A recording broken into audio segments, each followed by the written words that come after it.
udhëheqësit politik të Judës mendonin se ekzistonin mjete dhe mënyra me anë të cilave mund t'i shpëtonin gjykimit të Perëndisë, prandaj e shpërfillën paralajmërimin e shpallur përmes Isaias. Ata mendonin se mund ta përballonin fatkeqësinë edhe pa Perëndin, duke u mbështetur në mënyra të tjera.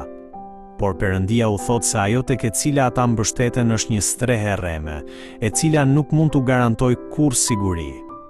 Libri i Isaias tregon se Juda, për të shmangur kërcënimin e Asiris, u mbështet te Egjipti, i cili në atë kohë ishte një nga fuqitë e mëdha. Por në fund, Juda nuk mori asnjë ndihmë prej Egjiptit. Në këtë situatë, Perëndia u tregon se te kush duhet të mbështetet Juda.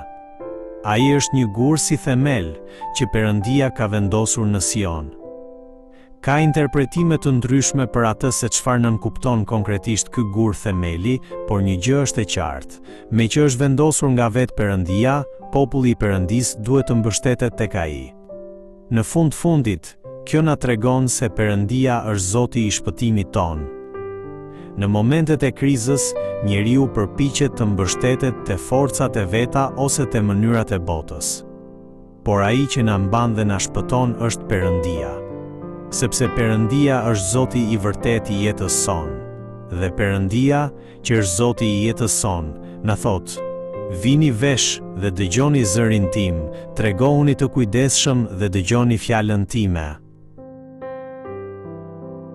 Nga vargu 24 në vazhdim, na tregohet se çfarë lloj Perëndie është ai, të cilin Izraeli e shpërfillte dhe nuk pranonte ta njihte. Sipas Isaias, Perëndia është ai që u jep njerëzve urtësinë e nevojshme për të jetuar. Për ta shpjeguar këtë, përdoren shembujt e mbjelljes së farës dhe të korrjes. Me fjalë të tjera, Perëndia i ka dhënë njeriut urtësinë për të mbjellë farën dhe për të korrur prodhimin.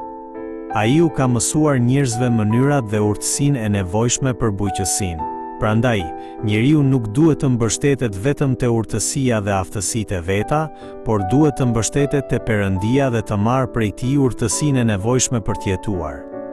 Edhe Jakobi na këshillon kështu: "Në qoftë se ndonjërit nga ju i mungon urtia, le të kërkojë nga Perëndia, që u jep të gjithëve pa kursim, pa qortuar, dhe atij do t'i jepet."